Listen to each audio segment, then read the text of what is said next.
আসসালামু আলাইকুম। আজকে সর্বশেষ সংবাদ জানাবো আমি নুসরাত। প্রথমেই জানিয়ে দেব সংবাদ শিরোনাম। সৎসাহস থাকলে থেকে যান, ঢাবি ভিসিকে ছাত্রদল নেতা আবিদ। কিশোরগঞ্জ ৬-এর খেলাফত মজলিসের কর্মীদের উপর হামলার অভিযোগ। অন্য দলকে ভোট দিলে আপনাদের কাউকে ছাড়ব না, ঘরবাড়ি পোড়াইয়া ছারখার করে দেব। নেকাব খুলে ভোট নেয়ার দাবি আরিফুলের। নেত্রকোনার ৪টি ভোটকেন্দ্রে আগুন দিয়েছে দুর্বৃত্তরা।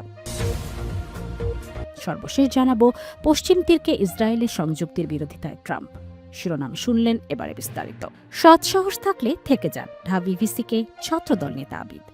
ঢাকা বিশ্ববিদ্যালয়ের ছাত্রদল নেতা ও ডাকসু নির্বাচনের ছাত্রদল মনোনীত ভিপি সহ সভাপতি প্রার্থী মোহাম্মদ আবিদুল ইসলাম খান অভিযোগ করেছেন, ঢাবি অধ্যাপক ড নিয়াজ আহমেদ খান ব্যালট কারচুপির অভিযোগে ফেঁসে যাবেন বিধায় সেফ এক্সিট নিচ্ছেন।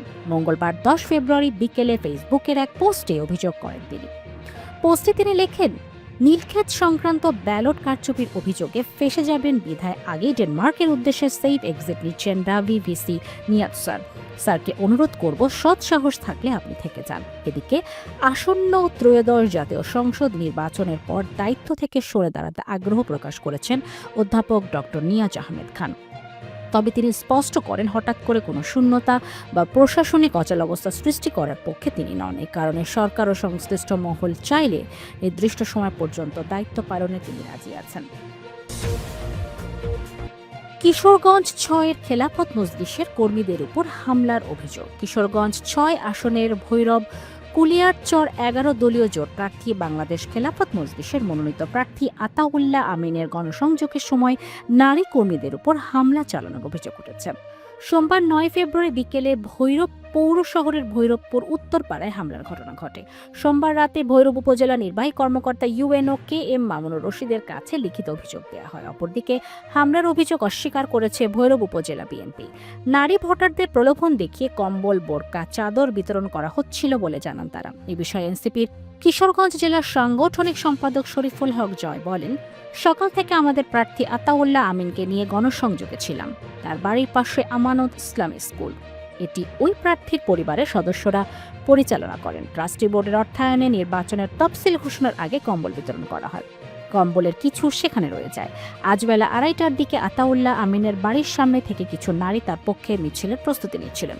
এ সময় যুব দলের কয়েকজন নেতৃত্বে হামলা চালানো হয়। এক পর্যায়ে তারা আমাদের প্রার্থীর বোন ও ভগিনীপতির গায়ে হাত তোলেন। পরে পুলিশ ও সেনা সদস্যরা সেখানে আসার পর হামলাকারী স্থান ত্যাগ করেন। অন্য দলকে ভোট দিলে আপনাদের কাউকে ছাড়ব না, ঘরবাড়ি পোড়াইয়া ছারখার করে দেব। কুমিল্লা ৪ দেবিদাস সংসদীয় আসনের জামাত জোটের প্রার্থী এনসিপির মুখ্য সংগঠক হাসনাত আবদুল্লাহর প্রতিদ্বন্দ্বী গণ অধিকার পরিষদের ট্রাক প্রতীকের প্রার্থী জসিমউদ্দিনকে ভোট না দিলে বাড়িঘর পুড়িয়ে ছারখার করে দেওয়ার হুমকি দেওয়া হয়েছে। ওই আসনে ঋণ খেলাপির দায়ে প্রার্থিতা হারানো বিএনপির ইঞ্জিনিয়ার মঞ্জুরুল আহসান মুন্সির দেয়া এমন একটি বক্তব্য সামাজিক যোগাযোগ মাধ্যমে ভাইরাল হয়েছে। সোমবার রাত ১২টার দিকে উপজেলার গুনাইঘর উত্তর ইউনিয়নের বাক্সার বাজারে তিনি এই বক্তব্য দেন। এ সময় কেন্দ্রীয় ছাত্রদলের সাবেক সহসাধারণ সম্পাদক এম এ আউয়াল খান সহ স্থানীয় বিএনপি নেতাকর্মীরা উপস্থিত ছিলেন। মঙ্গলবার সন্ধ্যায় ওই ভিডিও সামাজিক যোগাযোগ মাধ্যমে ভাইরাল হয়। এদিকে ওই বিএনপি নেতার এমন বক্তব্যে এলাকায় ব্যাপক তোলপাড় চলছে। নেটিজেনরা বিষয়টি নিয়ে মিশ্র প্রতিক্রিয়া ব্যক্ত করছেন। নেকাব খুলে ভোট নেয়ার দাবি আরিফুলের। কেন্দ্রে আসা মহিলা ভোটারদের মুখের নেকাব খুলে ভোট গ্রহণের দাবি জানিয়েছেন সিলেট ৪ আসনের বিএনপি প্রার্থী আরিফুল হক চৌধুরী। মঙ্গলবার ১০ ফেব্রুয়ারি বিকেলে সিলেটের রিটার্নিং কর্মকর্তার সঙ্গে দেখা করে তিনি এ দাবি জানিয়েছেন। এই আসনে আরিফের প্রতিদ্বন্দ্বী জামাতের জয়নাল আবেদীন। যুক্তি তুলে ধরে আরিফ বলেন, বোরকা পরে কেন্দ্রে আসুন, কিন্তু ভেতরে যেন নেকাব খুলে ভোট প্রদান করেন। এর কারণ হচ্ছে অনেক ভোটারই জাল ভোট দিতে কেন্দ্রে আসতে পারেন। ইতিমধ্যেই বিপুল পরিমাণ বোরকা কেনার খবর ভোটের মাঠে চাউর হওয়ার বিষয়টি নির্বাচনী কর্মকর্তাদের জানিয়ে এসেছে। তিনি অভিযোগ করেন, ইতিমধ্যে অনেকেই পুলিশের ভুয়া পোশাক তৈরি করছেন বলে অভিযোগ এসেছে।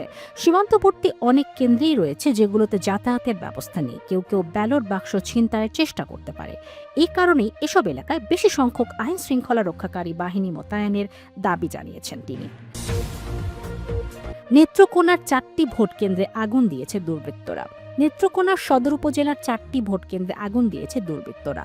সোমবার রাত 1:30টার দিকে কয়েকজন দুর্বৃত্ত প্রথম পৌর শহরের পারলা সরকারি প্রাথমিক বিদ্যালয়ের একটি কক্ষে পেট্রোল ঢেলে আগুন ধরিয়ে দেয়। পরে স্থানীয়রা টের পেয়ে আগুন নিয়ন্ত্রণে আনেন। এরপর সদর উপজেলার লাইট সরকারি প্রাথমিক বিদ্যালয়, বামনমোহা সরকারি প্রাথমিক বিদ্যালয়, দড়িজাগি সরকারি প্রাথমিক বিদ্যালয়ের ভোট কেন্দ্রেও আগুন দেওয়ার ঘটনা ঘটে। পরে স্থানীয় লোকজন টের পেয়ে আগুন নিয়ন্ত্রণে আনেন। তবে এসব ঘটনায় তেমন কোনো ক্ষয়ক্ষতি হয়নি। সব ভোট কেন্দ্রের কয়েকটি বেঞ্চ পুড়ে গেছে।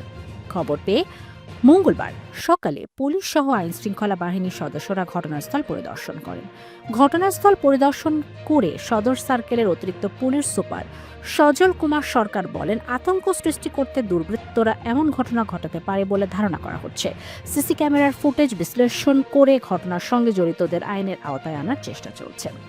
নেত্রকোনা সদর উপজেলা নির্বাহী কর্মকর্তা ও সহকারী রিটার্নিং অফিসার আসমা বিনতে রফিক বলেন, কেন্দ্রগুলোর তেমন কোনো ক্ষতি হয়নি। কেউ আতঙ্ক সৃষ্টির উদ্দেশ্যে এমন ঘটনা ঘটাতে পারে। বিষয়টি তদন্ত করে আইনগত ব্যবস্থা নেওয়া হবে। পশ্চিম তীরকে ইসরায়েলের সংযুক্তির বিরোধিতায় ট্রাম্প। ফিলিস্তিনের অধিকৃত পশ্চিম তীরকে ইসরায়েলের সঙ্গে সংযুক্ত করে নেওয়ার পদক্ষেপের বিরোধিতা করেছেন যুক্তরাষ্ট্রের প্রেসিডেন্ট ডোনাল্ড ট্রাম্প। মার্কিন প্রশাসনের এক কর্মকর্তা এই তথ্য জানিয়েছেন। খবর আল জাজিরার। সোমবার 9 ফেব্রুয়ারি সাংবাদিকদের কাছে পাঠানো হোয়াইট হাউসের এই কর্মকর্তার এক বিবৃতিতে বলা হয়, প্রেসিডেন্ট ট্রাম্প স্পষ্টভাবে বলেছেন তিনি পশ্চিম তীরে ইসরায়েলের সঙ্গে জুড়ে নেওয়ার পক্ষে নন। একটা স্থিতিশীল পশ্চিম তীর ইসরায়েলকে নিরাপদে রাখে এবং ওই অঞ্চলের শান্তি বজায় রাখার জন্য এটি যুক্তরাষ্ট্র প্রশাসনের লক্ষ্যের সঙ্গে সামঞ্জস্যপূর্ণ। ইসরায়েলের অর্থমন্ত্রী বেজরেল স্মোট্রিচ এবং প্রতিরক্ষামন্ত্রী ইসরায়েল কার্টস পশ্চিম তীরে ইসরায়েলের নিয়ন্ত্রণ বাড়ানোর নতুন পদক্ষেপ ঘোষণা করার পরদিন হোয়াইট হাউসের এই মন্তব্য এল। তবে হোয়াইট হাউসের কর্মকর্তাদের বিবৃতিতে ইসরায়েলের এই নতুন পদক্ষেপের সরাসরি নিন্দা জানানো হয়নি, এমনকি বিষয়টি উল্লেখ করা হয়নি। ইসরায়েলের নিরাপত্তা মন্ত্রিসভায় অনুমোদিত নতুন পদক্ষেপগুলোর কারণে ইহুদি বসতি স্থাপনকারীদের জন্য ব্যক্তিগতভাবে জমি কেনা সহজ হবে, যা আন্তর্জাতিক আইনে অবৈধ। ইসরায়েলের এই সিদ্ধান্তের বিরুদ্ধে সোমবার সৌদি আরব, তুরস্ক, মিশর, কাতার, সংযুক্ত আরব আমিরাত, পাকিস্তান, ইন্দোনেশিয়া, জর্ডান সহ 8টি মুসলিম প্রধান দেশ যৌথ বিবৃতি দিয়েছে।